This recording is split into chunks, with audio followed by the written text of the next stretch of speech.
of course, a lot of you guys, alam naman na taga Ilocos ako and doon ako gumagala. So, alam na alam ko yung area na yon.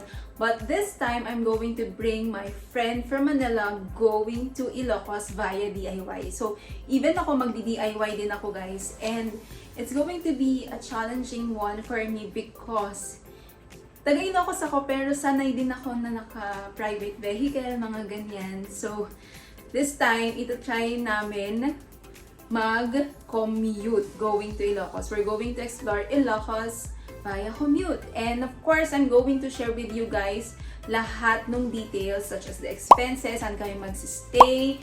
And we're aiming kasi na ang magagastos lang namin for this trip is 5,000 to 6,000. But of course, we're not going to limit ourselves sa pagkain. I mean, kakain pa din naman kami ng masarap na mura. So, sana ma-achieve yung goal kasi both of us, wala din kaming pera kasi kakapanood lang din namin ng concert. Mahal yung pinamasahe namin, mahal yung pinangkain namin, mahal yung ticket. So, yeah. Ang sasakyan namin today ay Florida bus, which is their sleeper bus. So, ipapatry ko sa kanya yung sleeper bus kasi sabi ko, target namin is 5,000 to 6,000. Pero gusto ko kasing experience niya yung sleeper bus din na tinatawag. So, medyo may kamahalan siya compared sa mga ordinary buses and deluxe and super deluxe. Yung fare na ngayon ng Florida bus for their sleeper bus is 1,400 plus if you're going to book it via online, meron siyang processing fee na 100 or booking fee na 100. So, dalawa kami, total of 1,450 pesos. So, kung malapit lang naman kayo sa Sampaloc Terminal, puntahan nyo na lang doon para makamura pa kayo. Less 100 pesos, guys. So, I'll update you later. Off to Ilocos!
So guys, we're currently here at Amici for our buffet breakfast. Yeah, so magbubuffet breakfast kami for our first day here in Ilocos Norte. So the amount is 388 pesos per box na siya. And that's a good price na.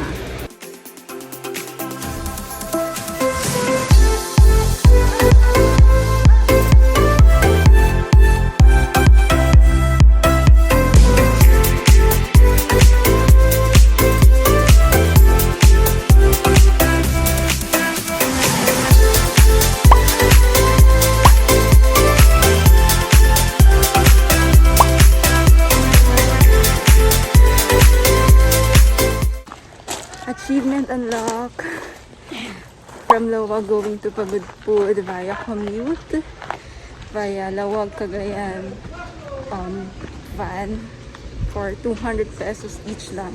Pero I think mas mura kasi pag bus kasi yung fare na binayaran namin is until Cagayan.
So as you can see in my background guys, nasa may Pagudpud na kami and my friend is sleeping.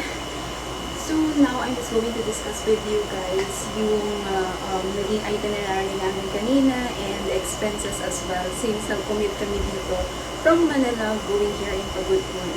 So yung itinerary namin kanina, pagkadating namin ng Florida Bus Terminal, we went to Amici Resort Hotel for our buffet breakfast. So, optional naman na guys if gusto nyo kumain din doon. Pero, gusto kasi namin na medyo busog kami para kahit hindi na kami mag-lunch after or kahit late lunch na or even snacks, okay na kami.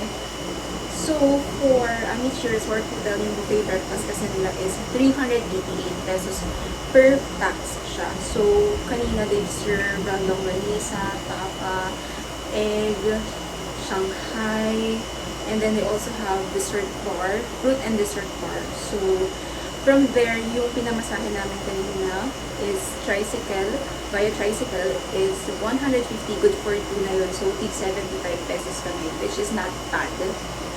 And then, from there, sinundo na kasi kami ng tatay ko kasi sabi ko, baka wala kami masakyan na tricycle. So, kung pupunta kayo sa Amici Resort Hotel tapos wala kayong private car for your next destination, better na sabihan niyo na yung tricycle driver na antayin na kayo. Yung sinakyan ninyo from the terminal going there. So, magpaantay na kayo nun guys. So, from Amici Resort Hotel, nagpasunod na kami going to the terminal ng van from Laoag going to Cagayan. Kasi, hindi kami po pwedeng sumakay ng via Pagudpud lang kasi itong resort na napili namin is medyo may kalayuan sa city proper. So, ang sinakyan namin is yung Cagayan and then yung fare for that is 200 pesos per tax. So, van siya guys. Yung kanina sinakyan namin is bumiyahe agad-agad 9:30 AM. So, every hour naman yata may biyahe sila. So, from the van, binaba na kami sa may sakayan ng tricycle ng Pagudpud. And then, yung tricycle na yan na yung last na sinakyan namin going here sa Villa Manuela Beach Resort Hotel. So, dito kami mag-stay until tomorrow morning. So, itong Villa Manuela Resort Hotel with breakfast na siya guys. So, itong room namin, which is good for 4 kasi ito na lang available 2,500 pesos. Which is not bad. Merong aircon, dalawang queen size bed, and then hot and cold shower. Meron din towels, mabilis yung wifi. So, last kasi na-visit namin here in Pagudpud with my friends, yung sa pinistayan namin, walang signal sa globe. So, this time dito sa area na to, malakas yung signal ng globe. I just don't know if malakas din yung signal for smart. So, ayun guys, dito kami magla-lunch. And siguro hindi agad kami magla-lunch. Nakapag-gaze na ako, nakapag-swimsuit na ako. Let's talk. So, at 3 PM, we're planning to go to the beach area para we can enjoy this place na. So, actually, this is my first time na mag-commute from Laoag going here in Pagudpud. So,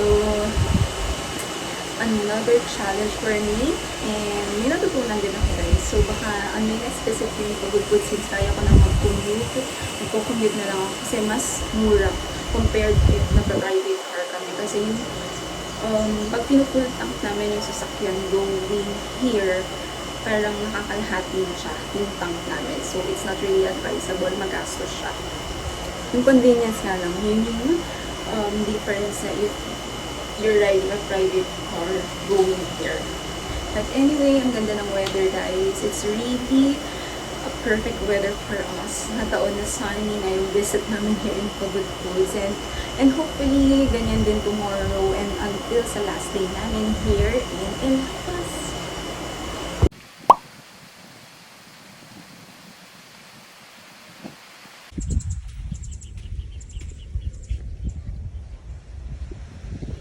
Ayan na, naglalakad na kami sa beach. Buti pa ito nakapag-power nap Yung akin mga 15 minutes lang talaga kasi 2:30 ako. 2:30 ako nag-start matulog. So, this is our going to be naman sa bus para mas tulog ka. So, hanggang tomorrow morning lang here at Villa Manuela. Ito yung kaibahan na. Ay! Ito yung difference dun sa pinagstayan namin last visit namin here in Pagudpud, which is itong view na windmill. Plus, dadalawa na lang kami today. So, this trip proves that ano tayo? Ano ba yung term doon? Ano tayo? Gala. Aside sa gala, ano pa ba? Strong independent woman. Kasi, commute tayo eh. All throughout, commute guys. Ang hindi lang natin mapaprove na strong independent woman tayo, hindi tayo magluluto ng kakainin.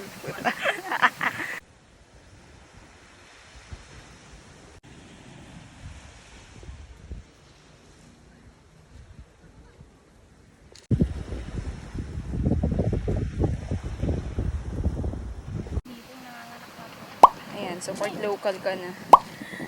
Support local.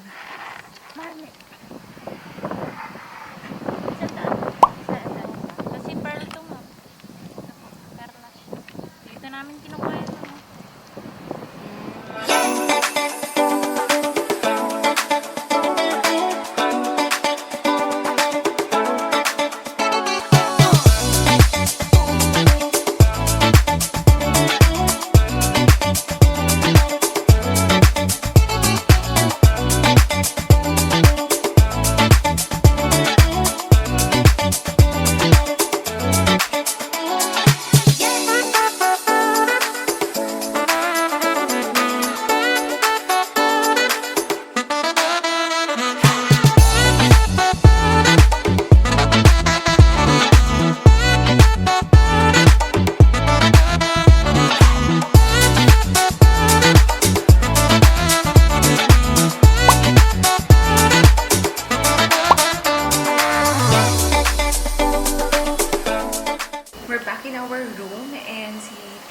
Nagsha-shower na guys, getting ready for our dinner later.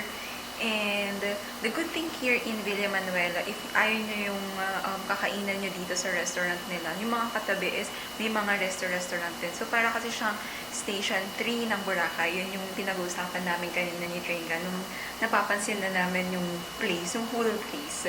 Kasi tabi-tabi lang talaga yung mga pagstayan dito, mga kainan, pwedeng bilihan. Unlike yung first visit namin with my friends from Manila, na yung pinagsayan namin dito sa Pagudpud noon, wala kang mabibilihan masyado. Walang mga souvenir shops, mga ganyan. Whereas dito sa bagong place namin ngayon dito sa Pagudpud, may mga kainan ka, may mga bilhan ng mga souvenirs. Alam mo yung pang turista spot talaga dito. So, ito yung kaganapan sa room namin ngayon. It's a total mess.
The next morning.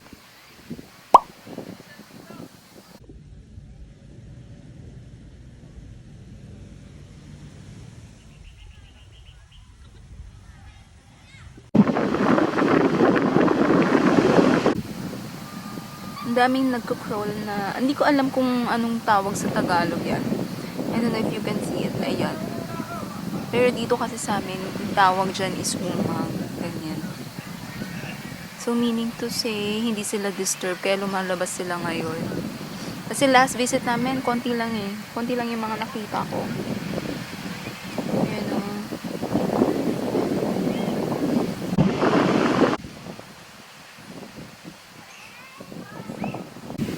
Day 2 here in Ilocos, guys.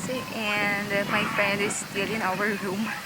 Nagising ako at bandang 6 a.m. Kasi sabi ko, parang gusto kong mag-sunrise. Pero yun na nga, medyo tinamad na din ako. Bumaba kanina. And now, medyo madami-daming tao. I don't know if they are also tourists here. Pero, I'll let you see, guys. Diba? Medyo madaming tao. So, I think Trink and I, mag-check out na lang kami ng maaga here para sa next na transient or next na pagstayan na kami mag-sisweet later on. Kasi, medyo madaming tao. Ayaw namin ng madaming crowd. So, by the way, I got this top, this bikini top from Shein. And even yung sa pang-ibaba ko is from Shein. Pero nakamuong shorts muna ako, guys. And here in Villa Manuela pala, 8 a.m. yung earliest nila na pwedeng mag-serve for the free breakfast. Pero sabi kasi I think hindi pa daw siya gutom. So, maybe we'll take the free breakfast na lang at around 9:30, mga ganyan. So, parang brunch time na natin. Pero hindi na kami kumain ng lunch. Kasi next time is brunch. So, I forgot to mention na ang routine ko kasi every morning is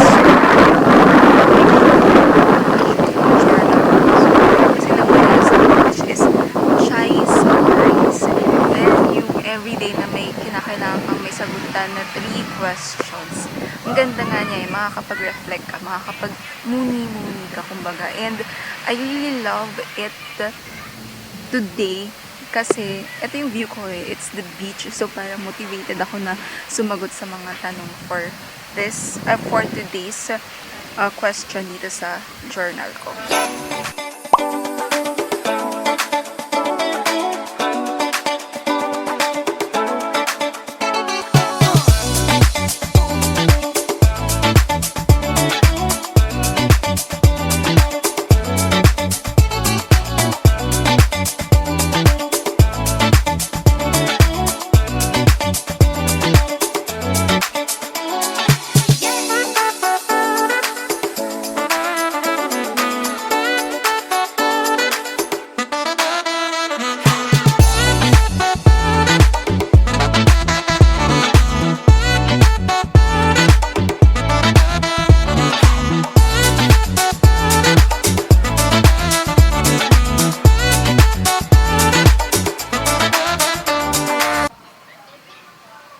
Morning! Happy Saturday! And this is going to be our breakfast. Corn silog for me and dong silog for this puka bear.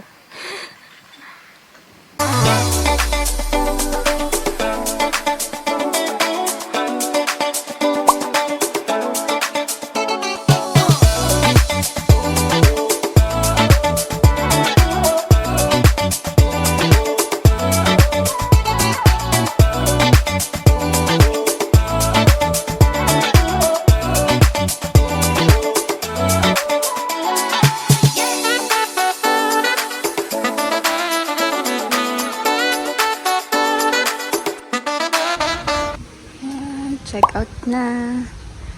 So next stop would be somewhere in Casa, Consuelo, yung transient afternoon. So we're just waiting for our tricycle. Pwede kang mag-request sa mga staff dito to book you a tricycle. Wow, book. So para siyang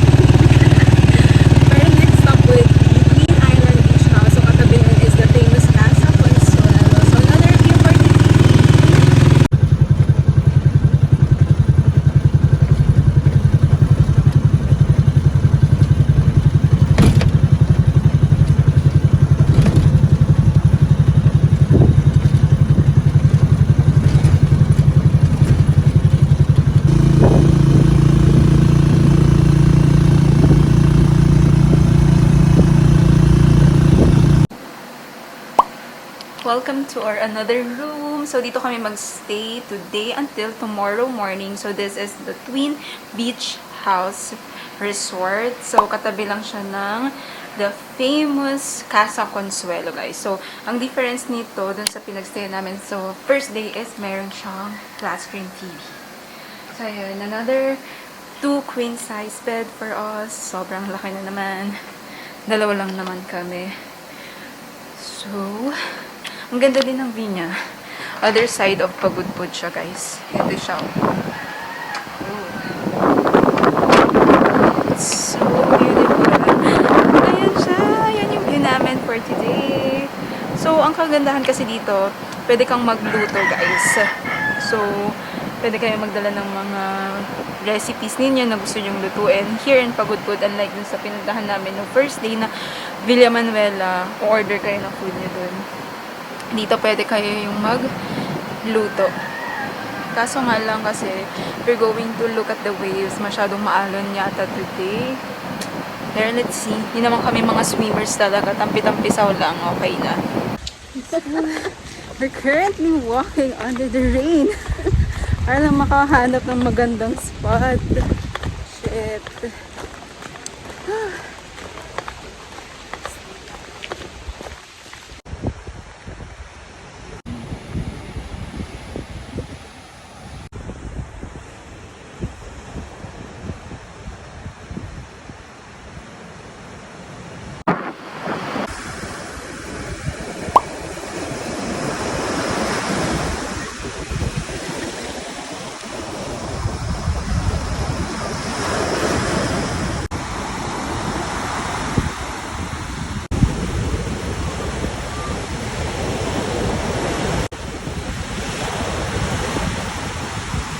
Kasi kami makapag-swimming dun sa may transient area namin. It's because parang mas maalon siya. And at 1 p.m. kanina, I mean 12:30 p.m. umulan siya ng malakas na malakas. So we decided to come here. And we're expecting sana na mas sunny here. Medyo maraw naman in a while. Pero ngayon bumalik ulit na sobrang mahangin. Tapos umaambon-ambon na. So sana, please Mr. Sun, makita ko ngayon. Kahit bukas ka na umulan. Kasi tomorrow we're going back to Laoag na. Then mag-water park naman kami doon, guys. Lamig.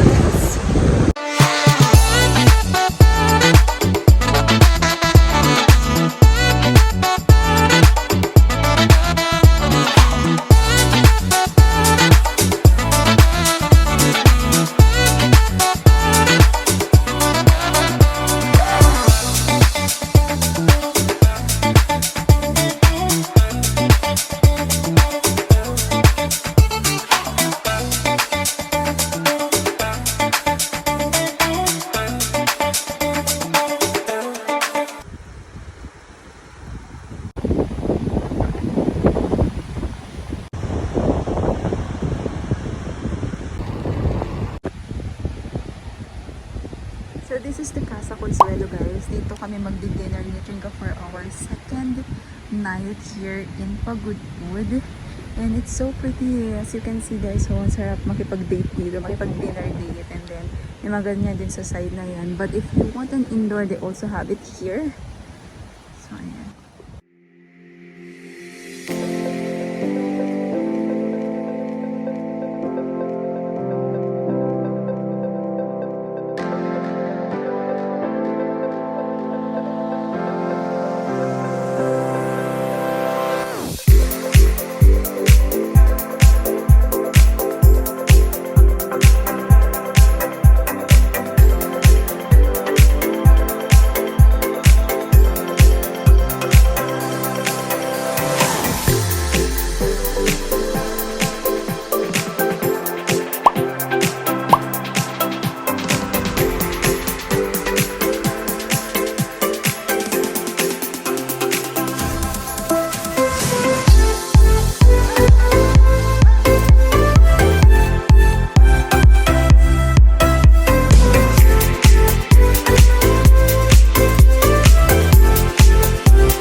The next morning.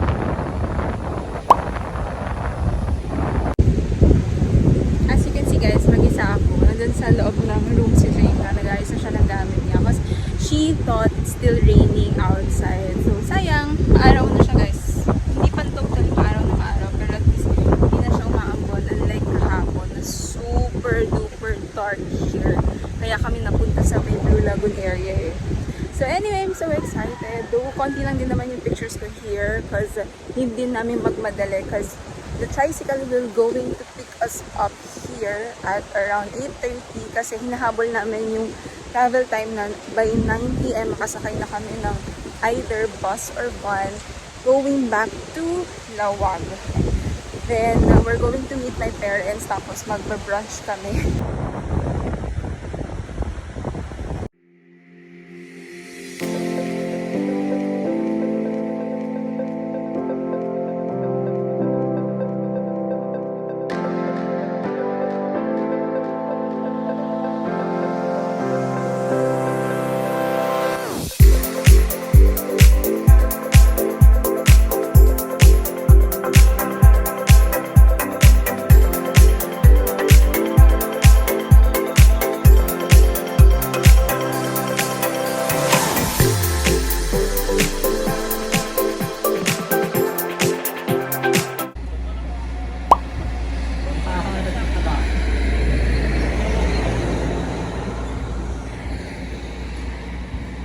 So balik kami dito sa may pasok ng Hanas guys kasi dito kami mag-aantay ng bus or van pabalik sa may Laoag. Pero kasi ang meet up namin ng mommy and daddy is sa Pasukin Bakery para punta kami sa next destination namin which is going to have our brunch at Asa Resort Hotel. So masarap din kasi yung mga seafood doon. Ang goal namin for today is makakain ng seafood before going to the water park in Hawaii.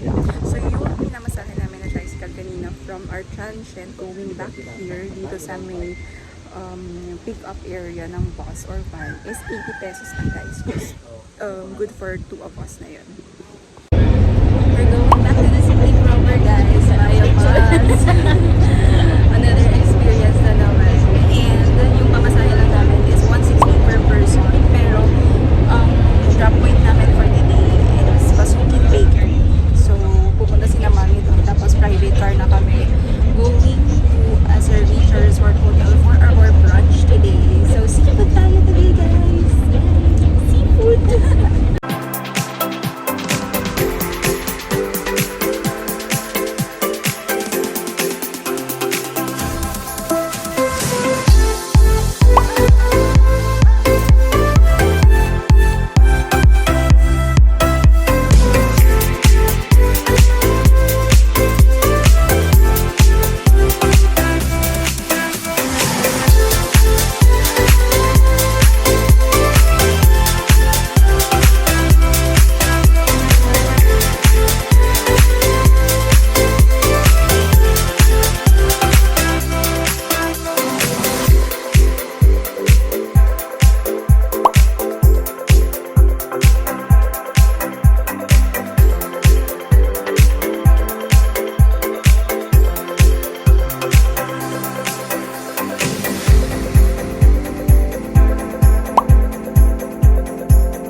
Okay na, ma'am.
next morning.